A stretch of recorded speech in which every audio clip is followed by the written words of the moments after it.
Hi again then guys, and welcome to another tune setup, once again actually for GT Sport 1.50, and although of course we've already done a circuit tune for the RUF CTR3, this is now a cash cow build for Blue Moon Bay. Now of course, technically there are plenty of ways to earn cash. You've got the Red Bull events, you've got Vision GT events even, which are pretty good for earning money. You've got, of course, the circuit experience events, but that's only good to earn it once. And now, of course, one of the best ways we've got is, if you're fast enough, the Hamilton events, which even if you get the low categories, is still a pretty nice payout. However, most of those are not consistent. Even the Hamilton stuff, unless you beat everything, you can only win those once. So once it's spent, it's spent. You need something consistent that you can go back to, and if you've been around on the channel for quite some time, you already know my preferred route for earning most of my cash, and that is, of course, Blue Moon Bay. Now, if you're unfamiliar with this method, click the link right below this video and it will show you how to do that.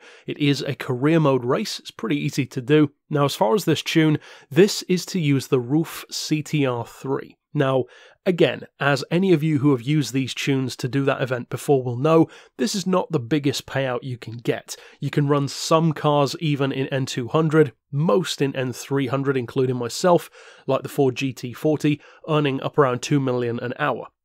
However, this one is 1.7 million, so if you want to exit this video and click on one of those other ones to earn even more, that's fine, but this is for those who maybe do want to use the RUF specifically, maybe get your mileage up and earn a ton of cash at the same time. So it's N400, and in terms of the tuning, you want to drop the weight as low as it can go, of course tune it to 64% in terms of power to get it into N400, and for those who, again, maybe don't know, the reason why you want to do that is the lower the category you get, the higher the payout is. Vice versa, if you make the car more powerful, you actually earn less money. So as far as the traction control, I would recommend turning that one off. It helps a lot through the corners. We've got Racing Super Soft tyres, brake balance is unadjusted. As far as the ride height, we've got it 15mm higher than the lowest setting on the front and the rear. The highest possible frequency on the springs. As far as anti-roll, they are fairly low on 4 for the front and the back.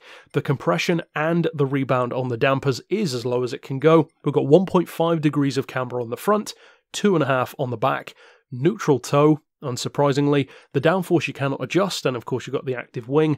As far as the diff, I've opted for the lowest initial torque, the highest braking, and the highest acceleration.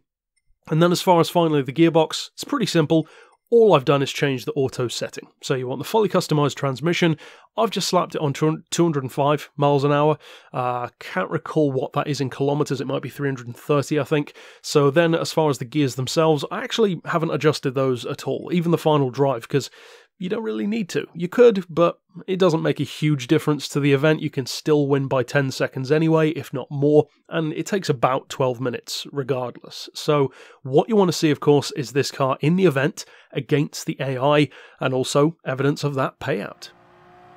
Now, as far as the event goes, as I already mentioned, this is not the highest payout you can get. The highest with tunes that I've done is about 2 million an hour, or close enough with like the GT40 or the Supra even, or the RX 500. This one though, it's a nice change if you're not too concerned with earning the highest possible amount and you just want to change it up. Like I said, maybe get some mileage on your CTR3. It's certainly capable of winning. It's a very easy car to win with as well. It doesn't quite corner as well as the 911s do, the Porsche, because, well, partially it's a bigger, more powerful car to begin with, so it's not really designed to be nimble necessarily. It's wider, it's heavier on its feet, but it can still win very easily. Now, there was no LaFerrari in this event, but you can still beat that car because you're running consistent 47, 48 laps, and that's more than good enough to beat that car. If you do want to make it easier for yourself though, just exit and come back in until the LaFerrari is gone, because the game does rearrange the cars. So for instance, in this event,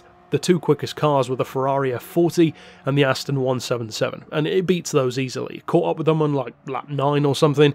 As I said, beaten by about 10 seconds, and as long as you keep the event clean, don't smash into the walls, don't smash into other cars, they can actually hit into you, and you will 9 times out of 10 still get paid, but try to avoid it if you can, because the way the game does that is if you instigate the crash.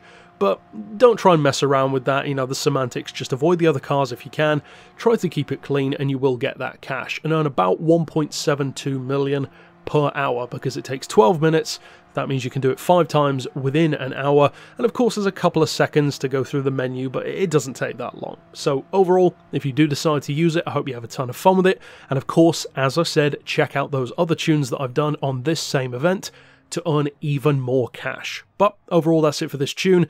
Click here on screen to see my others, and for now, as always, thanks for watching.